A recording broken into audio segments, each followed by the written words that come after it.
Welcome back. I'm going to select structure 5 of the hypothetical syllogism as the model for this video. Notice what I have written across from the argument. It's a very bare paper outline. Do you see some similarities? If you're noticing that parts of the paper could match up with the steps in the logical argument, then you are right on target. The first paragraph contains the introduction and a thesis statement. Notice this doesn't match up with the line in the argument since you aren't doing any arguing yet. For now, you are just setting the stage. But check out what is up next. After the introduction, you can match up each premise of the argument with a body paragraph. The premise in the argument is going to act as the topic sentence of that body paragraph. Your goal of that part of the paper is to argue for the truth of that premise. Remember, you are on track for producing a valid argument, so you just have to focus on soundness. 2 things to quickly note. You may need to take more than one paragraph to support a single premise in the argument. That is totally okay. Conversely, you may want more premises in the argument than I am now, which is totally fine too. Just add on the variables using the method I showed you in the last lesson. Finally, the last line of the argument depicts the conclusion, and so your final paragraph will be a concluding paragraph. Constructing the basis of your paper on a logically valid outline ensures that the thought process in your paper is organized in a clear and linear way that your readers can follow. The paper template is there. All you need now are some good ideas. You can utilize this tool effectively by following the step-by-step process to write your argumentative paper. Step 1. Read. Read the assigned reading in the prompt, and while doing this, think about how you want to answer the question. The next step is to do some brainstorming. Some students immediately know how they want to answer a prompt. They know their conclusion right off the bat. Others come up with premises or ideas they want to talk about, but are not sure what those ideas taken together mean. There is no right or wrong way to do this, just make sure to get these thoughts down. I always like to do a mental dump on a Word document of everything that comes to mind before moving forward.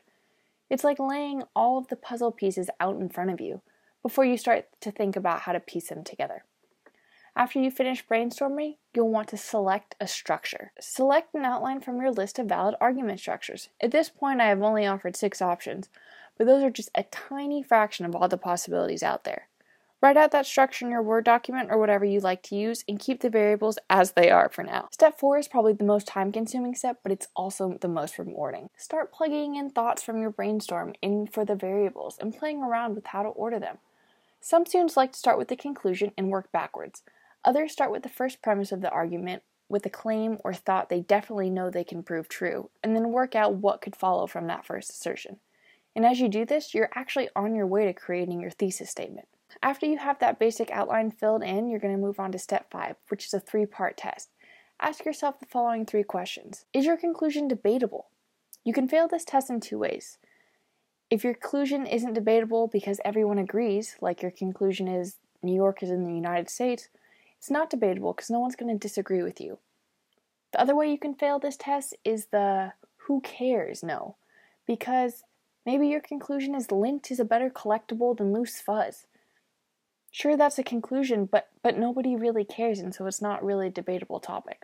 So make sure you pass that test with a yes. Then you want to ask yourself 2 more things. Can I support this? Make sure you're not too broad or too narrow. Make sure that you can support the claims you're making. Finally, am I on topic? And if you feel good about the answers to those questions, then proceed. If not, go back and think more about step 4. Now on to step 6. 6 through 9 is not anything new, but it's certainly helpful if you like having a step-by-step process. So now that you have this basic outline and your topic sentences are in order, it's time to start filling in the support. Even the content of each individual body paragraph can be broken down into a step-by-step process if you want it to be. You'll start off with the claim, which is your topic sentence or the premise you're supporting. Then you're going to follow it with some data or some support. And there's lots of options for what you can use for support. For example, quotes or text, historical examples, generally accepted ideas, common sense intuitions, definitions, studies, results, data points, laws, prose, persuasion, rhetoric. Like I said, a whole lot of options. And after you provide that support, explain to the readers what that support means and how it supports your claim. Then you'll want to think about acknowledging counterclaims and refuting those counterclaims.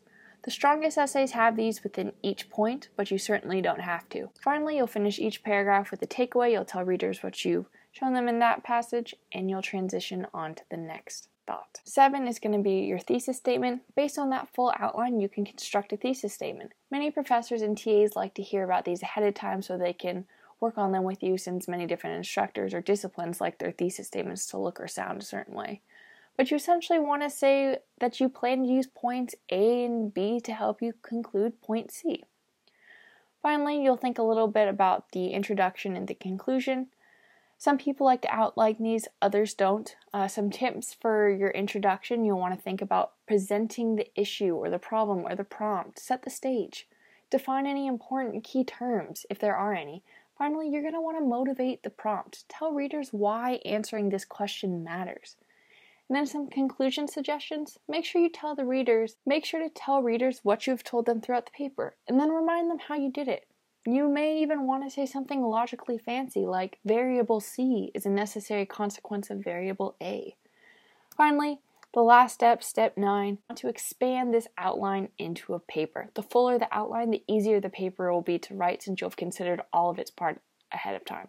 Prince by Machiavelli is a commonly assigned reading in college. It's a rather short work on political theory, and a professor could ask students to write an essay on the following prompt: agree or disagree. Contrary to a common belief, Machiavelli does not suggest that a prince should be unequivocally malicious. Assuming I have already completed step 1, I will move to step 2, the brainstorm. If you have read The Prince, pause the video and try step 2 on your own. How'd your brainstorm go? Here are some of the thoughts that came out of mine. We have something regarding a conclusion. I definitely agree with the prompt. Here's some ideas for why. I even have some quotes included that came to mind.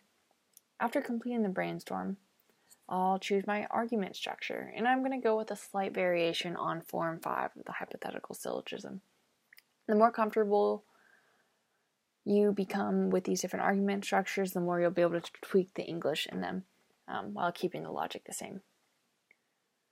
Now I'm going to try plugging in my points for the variables. I typically like to start with the conclusion on agree-disagree prompts, since I know my conclusion is either going to be something along the lines of I agree or I disagree. Then the rest of the process is filling in the why. So I'm going to fill in variable C for my conclusion. Note that variable C does not stand for conclusion. The concluding variable is just going to be the last variable in the line of premises. So I'm going to say that my conclusion is Machiavelli does not suggest a prince should be unequivocally malicious. It seems that Machiavelli suggests that the prince ought to do things for the benefit of his people, which is one of the reasons I think that Machiavelli doesn't want the prince to be downright evil. And so for B, I fill in something of the sort. Machiavelli recommends that the prince should act in certain ways that benefit his people. And now I'm left with variable A, which is the point that's really starting this chain reaction. And I remember a few good quotes, some of which showed up in my brainstorm, where Machiavelli explains ways a prince should show tough love, in part to save people from themselves, since he thinks those people are often bad-natured. And so for A, I filled in something like, Machiavelli instructs the prince that he must show tough love in order to protect the people in his kingdom, and that links me to the next variable, which takes me to my concluding variable. And this is certainly a start. I always go back to tweak the outline, change it a little bit, the more I think about the support for each line. And before moving on, I'm going to check my outline against the 3-part test, and I think I'm good. It's debatable. I'm not going too broad because I know the specific points in the text I can point to, and I'm definitely answering the question. At this point, I have organized the main thoughts of my essay using a valid logical structure. Since the goal of this video is for you to grasp planning out a paper using a valid argument structure, I will not go through steps 6 through 9 in depth here, as I focus on those in the next video. However, at this point I have shown you everything you need to know to plan out a clear argument using a method that is both repeatable and highly effective. Thanks for watching.